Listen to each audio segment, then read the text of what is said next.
trade. Where is that? DXY. Right. So yesterday we got our stop right here, or the resistance point right here, and we knew it would take a breather from there. It did take a breather from there. We had our little fun there. And after that breather, we were still expecting it to go all the way up here, hit the eight, then take a breather. And that is exactly what happened. It hit the eight and starting to take a breather. You can clearly see that happening here, right? Went all the way down here, and 104, sorry, 105 area. This was the area where it was supposed to take a bounce. Uh, where is that? Right about here. If you extend this line, it was supposed to take a bounce around here. And if it breaches there, then we're expecting it to come back down here into 104.80 area, 104.83, 104.82 area. And if it bounces, probably it'll bounce all the way up to 104.14, 104.15. And this is the chart that I was saying that I'm following, right? 1 hour chart, and same thing. It's not rocket science, nothing new here. We do this every single day. It hits a major resistance, like the five or the eight, starts to move back down. Five, eight, the same thing. And if it breaches here, the next stop is 104.80. And there are bright chances of that happening. And the RSI here and the Williams R here are out of the range. So that's why we are seeing some, it's trying to stabilize here. But even after it stabilizes, probably it's 105.13, somewhere about there. But still, the RSI, this one right here, it is still pointing down. So very likely it'll complete the cycle into 104.80, 104.85 area. That's my understanding as of now. You still see this SMI cross to the downside. But the only thing is that the way it dropped here, the RSI, this happened in a matter of minutes. So very likely we'll see some sort of recovery with respect to DXY here, and that's exactly what the futures took advantage of, and then the futures moved higher, and the futures are again responding to the corresponding to the DXY move to the downside. It is holding this line here, and I'm expecting a push below this line, probably around here. 104.83, 104.80 area looks very decent for support. I'm pretty sure after that, we'll reassess the situation after 104.80 area on DXY, probably down here into 104.64, 104.60 area. But let's reassess that thing down later. To the upside, again, DXY, we're looking at 105.15, 105.14. That clears, then the mean is sitting at 105.20, 105.25 area. If DXY crosses this area again up after 105.25, then we'll start to see DXY pulling all the way up here into 105.42. This is very likely outcome to the upside. If it starts to clear this 5.8, then very likely this is the baseline, 105.42. This is where it's headed. And when would I take DXY more seriously is after it clears the 8 on the week. This is where you'll start to see a trend form, some sort of a trend form, and then very likely it'll probably go test this number here, 105.78, 105.80 area. That clears 106.60. But this will all I'll take into consideration only and only if it clears the 8 on the week. If not, I'm fine with it. If it goes all the way up till eight here again, and very likely it'll start to take a breather here, or at least stabilize around here. Cool thing. And obviously, if DXY goes up and follows this path again to the on to the eight, very likely you'll see risk assets move to the downside. Pretty much inverse. So dollar, or what the reason that I'm following DXY is simply because this is the dominant force right now. Or you can simply go around with your 10 year. 10 year right now it's weakening, so you can expect DXY to start weakening too, right? So DXY dollar, I think, sorry, US 10. Or whichever treasury you follow, US 10, US 2, or the yield curve, or you might follow something like the difference between the yields. Anything that you follow, the Fed related moves. If it breaches here, we are expecting it to move down to 3.58. So if it starts to move down into 3.58, or rather down here, then you will expect a DXY to start to calm down alongside with US 10. And obviously, if DXY starts to calm down, then you'll obviously see the risk assets move to the upside. Target to the upside still being that 3920 area roughly, and probably if that clears 3950 area. That is a bigger picture, by the way. Right, and this chart here, still it's fine to look at this chart. It's okay to look at this chart, and probably to the upper side, 3891 is what we are looking at, about 30 points from where we are, about give or take 25 points from where we are right now, 39, 3890, 3891 area. That clears, very likely we're going to see a breather right around this line here, 3902 area. Very likely we're going to see a breather if it goes all the way up there. 3890, 3892 area. Yep. So basically, the 21 on the daily, that's what we are looking to achieve to the upside. If it clears right here, the inner lower Bollinger Band, it is acting as pretty decent resistance all throughout the 4 or 5 days. And we are still looking forward for a push all the way up to 3876. If that clears, then we are looking for a hit of 3890, 3892. If that clears, then we are looking for a mean reversion, 3903 to 3912 area. That's the whole plan right now to the upside. To the downside, we still have this 38, 32 to deal with. Well, as of now, that is not the plan for it to breach that 38, 32 range. So that means if you're looking at 38, 32 on ES, let's round that up at 38.30. So we are looking at probably 38.04 to 38.05 area on SPX, and that's been a pretty decent bounce spot, that 3804 on SPX. And also let's go down again to SPX uh, here on the daily.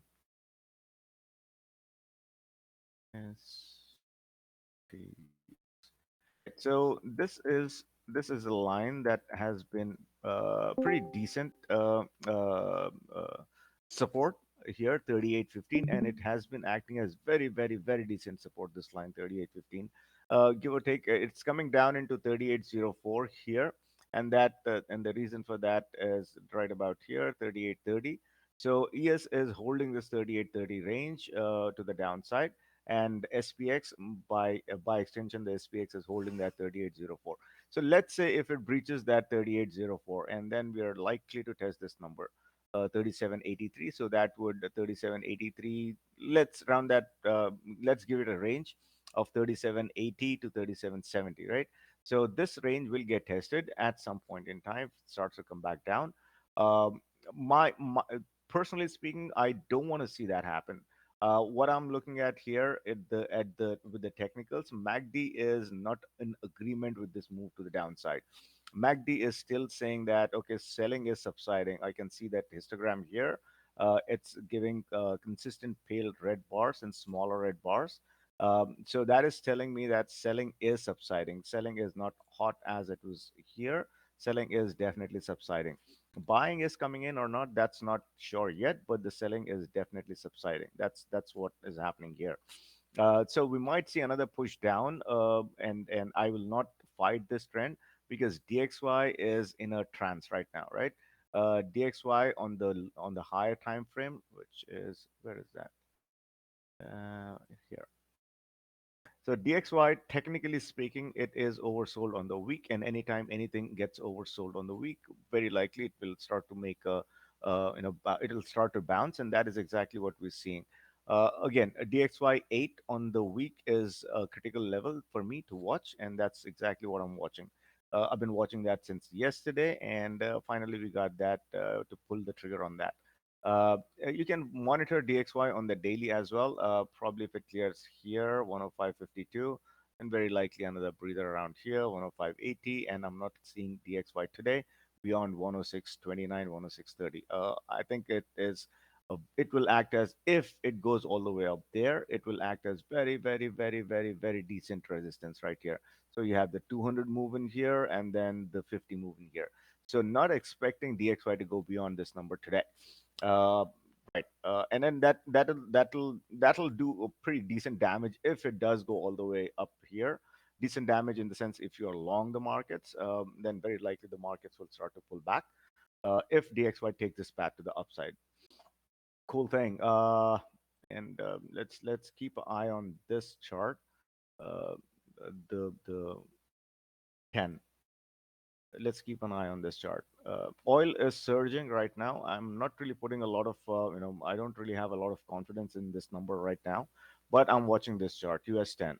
To the downside, we have the 100. To the upside, we have the 50, right? So this is a game that mostly this is the range that the game will be played within. So watch US 10. If it clears the 50 to the upside, then very likely it will pull DXY along with it.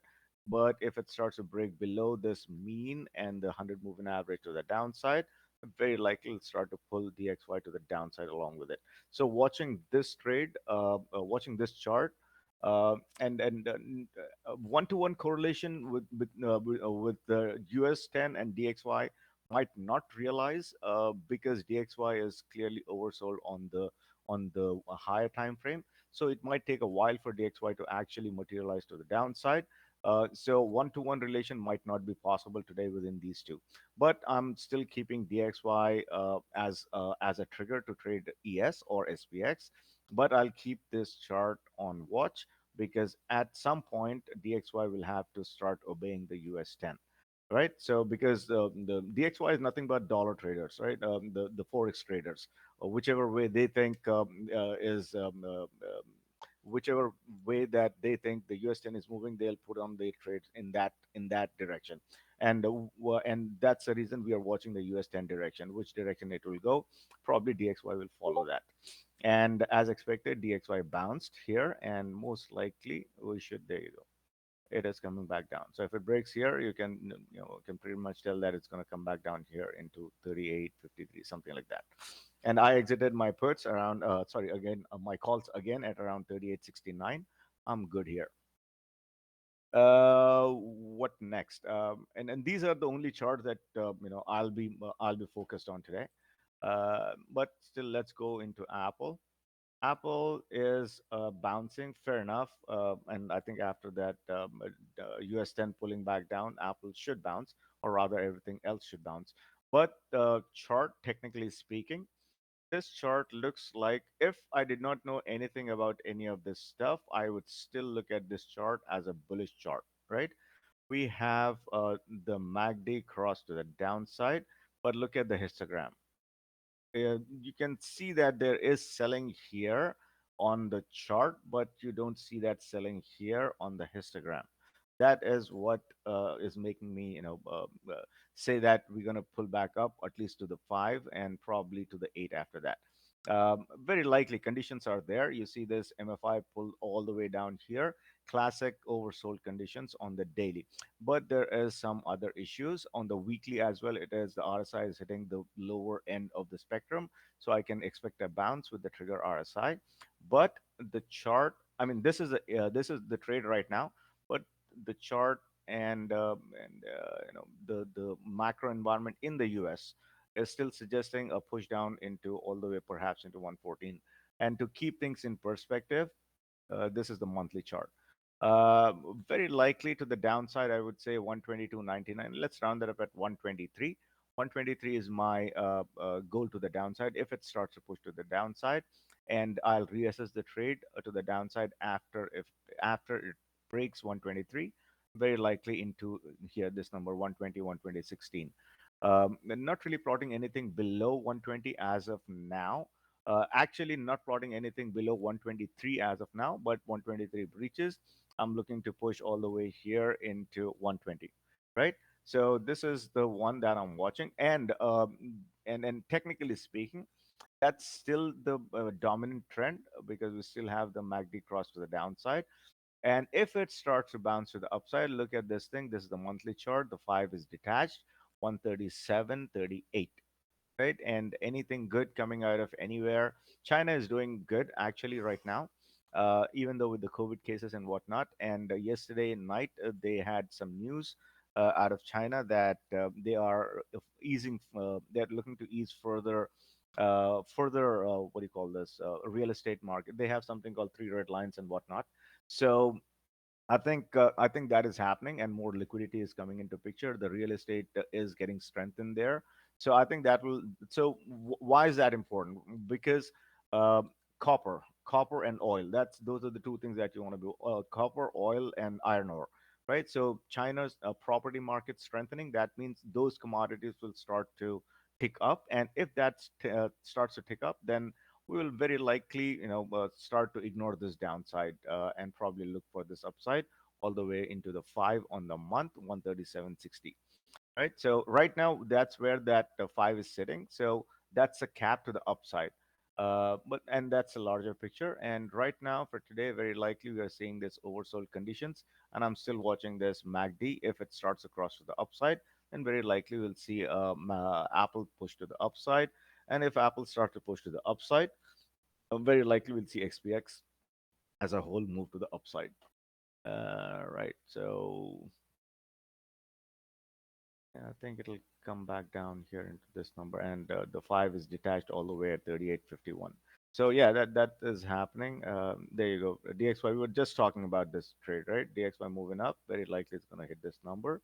If and probably take a breather there. But if it clears that number, then the mean at 105.20, then very likely it's going to go hit this number 105.25, something like that.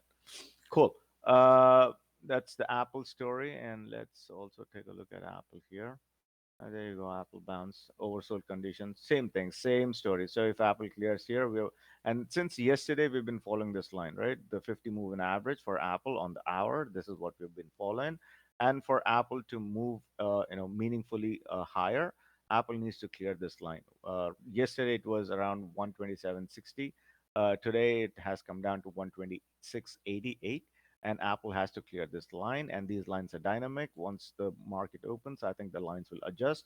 And if Apple clears this line here, then we are expecting Apple to hit probably 127.98 to 128. Again, that remains to be seen. But Apple needs to, for any meaningful upside, Apple needs to clear this line. All right, let's get into some Tesla. Well, Tesla, I would, if I did not know anything about anything, I would still look at this chart and say, okay, it's going to bounce, right? But not happening. Tesla is in a different environment altogether, not just the tightening cycle and whatnot.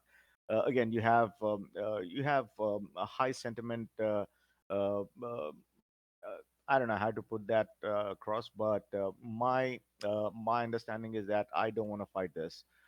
This is not a fight that is at my level. I can't fight this. So I'll just simply trade whatever is presented in front of me. Actually, looking at the MACD, actually looking at the technicals, there should be a bounce. Very likely, a bounce should last into probably 115 to 118 area, but not going to happen. Very likely, it's not going to happen. If I were just looking at the technicals here on the daily and on the week, I would say it's going to bounce, but not going to happen. It's in a different.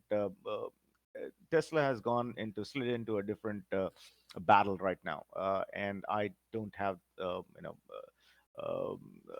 enough money to fight that battle. I'll just simply trade upside downside, and because the sentiment is to the downside, I'll probably look for puts, and because the technicals are suggesting an upside, that's why I'll look for an upside.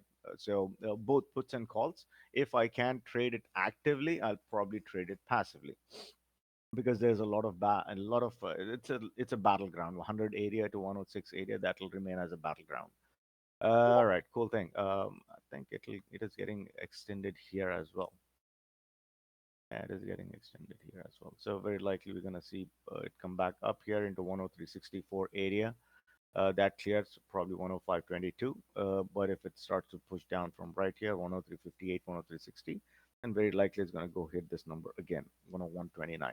And I think Tesla will test 100 today. And keeping this big picture in mind. So Tesla breaches that 100 psychological level. There's no level at 100 though, but if it breaches there, then very likely it's going to go hit this number right about here, 88, 89, and very likely we're going to see a bounce here because by the time it will hit this number, markets would have sold off pretty decent, and also we would have gone pretty decent oversold here on the month.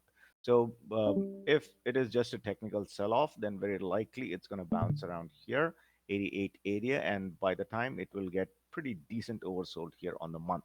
So, but going by technicals, this is the situation that it will reach.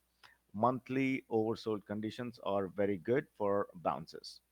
All right, so if that happens, let's see. What else? Are we looking at anything particular? I'm just going to go by the 10-year and the DXY. That's pretty much it. If anybody else is looking at anything particular, let me know. What is this? Do you think this move up today is ephemeral given DXY needs to move up a bit more or sold? Yep, yep, yep. I just saw it. Yep. Hitting not in the picture. I mean, DXY, DXY, DXY, DXY. Right now it is bouncing, and this is the one. Where is that? Where is that? What am I missing here?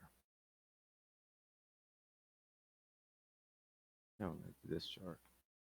Right. So this is what we just projected for DXY hitting that number, and obviously, as long as you have DXY moving up, uh, the SPX will keep moving down. Same thing.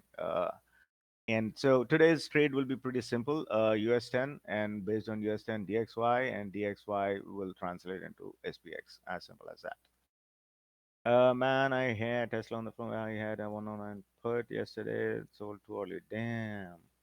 Yeah, that would have been in the money. All right, so we still have some more time, and anybody has anything in particular that you want to be charting, let me know, or a second opinion, let me know. If not, we will conclude it here. I'll get my chai. Friday, it's Costco time. Friday. Oh yeah, Costco and I. Costco, Costco. Sorry, Ankit. That's what we cannot predict that. We cannot predict that. Because I'm still looking at an upside.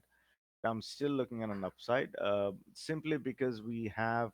Uh, Look at this chart here, and then you can simply correlate with US 10 is bouncing, and that is why DXY is bouncing. But look at this chart right here, 10-year, right? So this is the weekly chart for 10-year, and we are tracking. Sorry, this is a monthly chart for 10-year. We're tracking it still to the 5. And that breaks. We're tracking it into the 8.